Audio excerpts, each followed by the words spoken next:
20 years after. Chapter 37. Cromwell's Letter. At the very moment when the Queen quitted the convent to go to the Palais Royal, a young man dismounted at the gate of this royal abode and announced to the guards that he had something of importance to communicate to Cardinal Mazarin. Although the cardinal was often tormented by fear, he was more often in need of counsel and information, and he was therefore sufficiently accessible. The true difficulty of being admitted was not to be found at the first door, and even the second was passed easily enough. But at the third watched, besides the guard and the doorkeepers, the faithful Bernouin, a Cerberus whom no speech could soften, no wand, even of gold, could charm. It was therefore at the third door that those who solicited or were bidden to an audience underwent their formal interrogatory. The young man, having left his horse tied to the gate in the court, mounted the great staircase and addressed the guard in the first chamber. "Cardinal Mazarin?"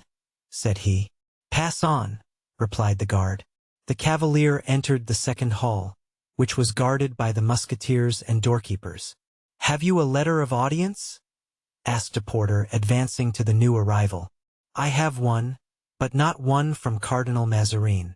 "Enter and ask for Monsieur Bernouin," said the porter, opening the door of the third room. Whether he only held his usual post or whether it was by accident, Monsieur Bernouin was found standing behind the door and must have heard all that had passed. "You seek me, sir," said he. "From whom may the letter be you bear to his eminence?"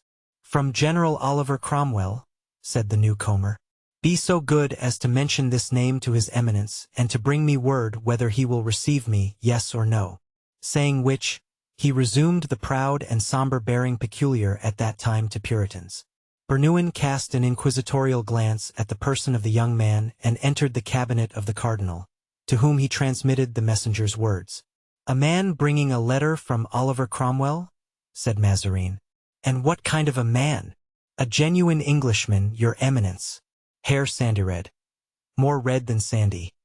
Gray-blue eyes, more gray than blue, and for the rest, stiff and proud. Let him give in his letter." "His eminence asks for the letter," said Bernouin, passing back into the antechamber. "His eminence cannot see the letter without the bearer of it," replied the young man.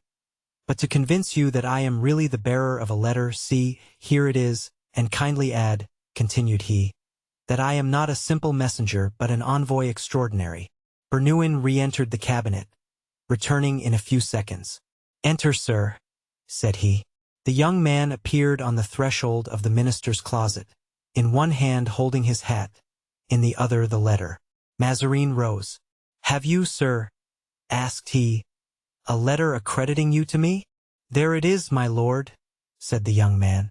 Mazarin took the letter and read it thus: "Mr. Mordaunt, one of my secretaries, will remit this letter of introduction to his eminence, the Cardinal Mazarin, in Paris. He is also the bearer of a second confidential epistle for his eminence. Oliver Cromwell." "Very well, Monsieur Mordaunt," said Mazarin. "Give me this second letter and sit down." The young man drew from his pocket a second letter, presented it to the cardinal, and took his seat. The cardinal, however, did not unseal the letter at once, but continued to turn it again and again in his hand.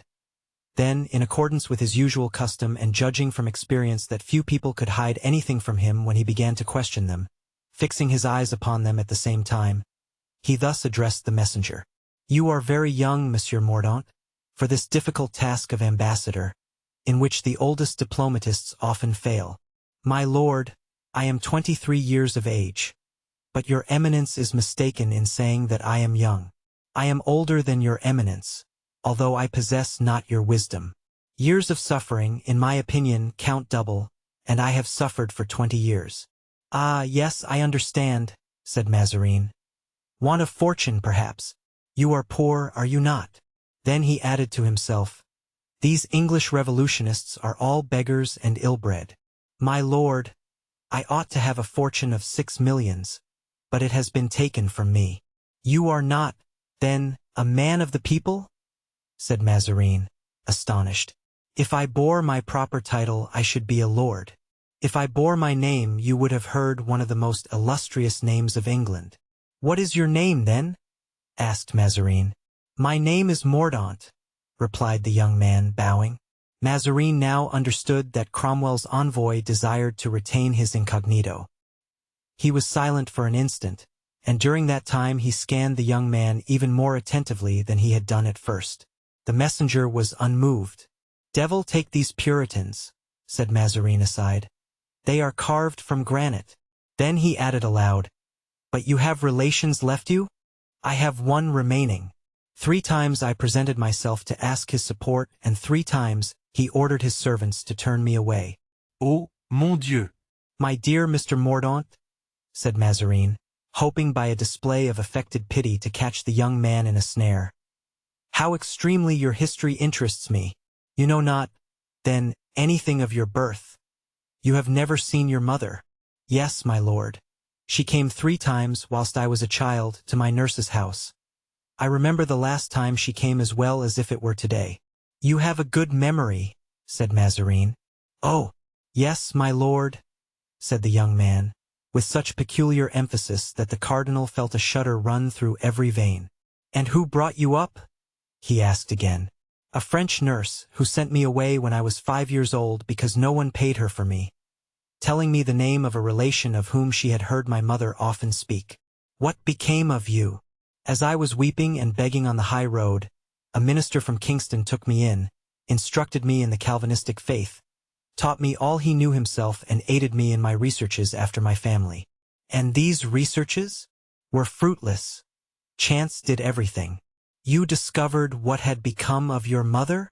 "I learned that she had been assassinated by my relation, aided by 4 friends, but I was already aware that I had been robbed of my wealth and degraded from my nobility by King Charles I. "Oh, I now understand why you are in the service of Cromwell.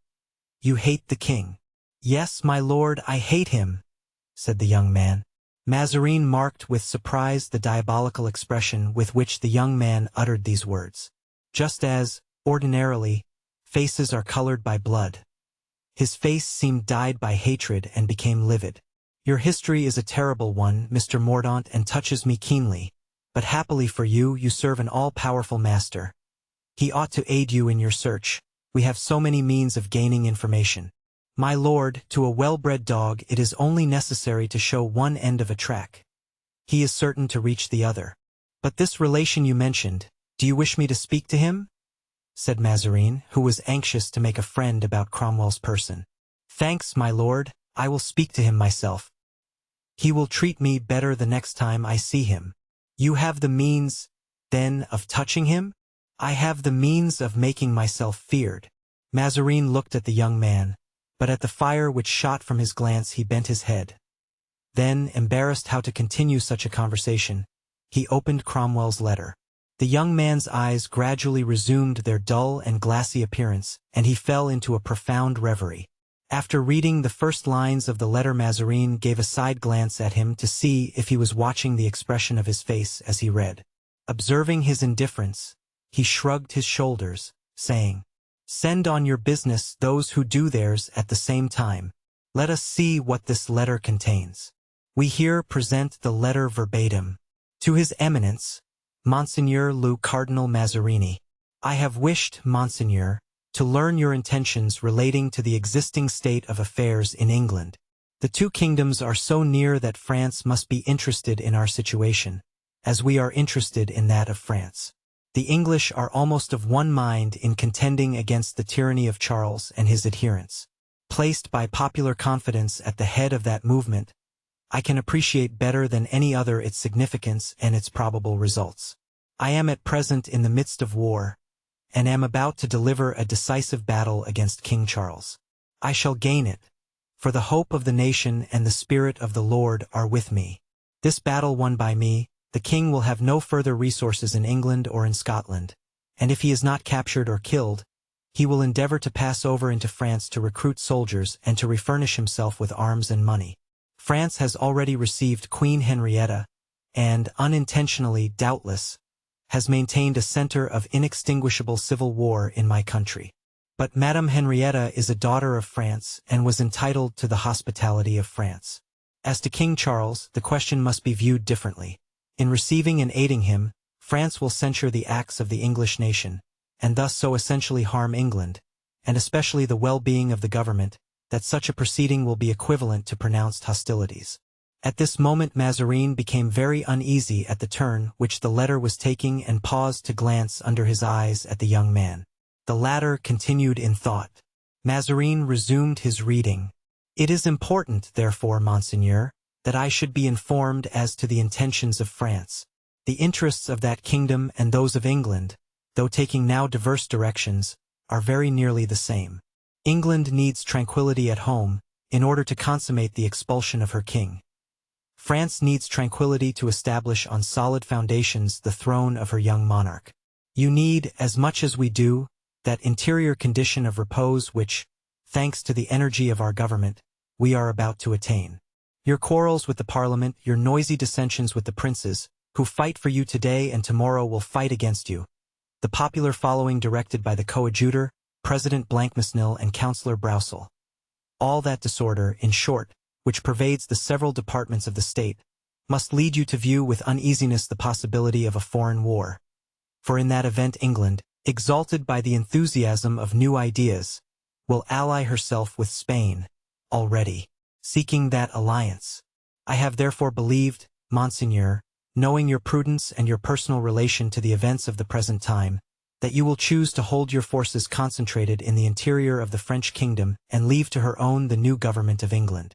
That neutrality consists simply in excluding King Charles from the territory of France and in refraining from helping him, a stranger to your country, with arms, with money, or with troops.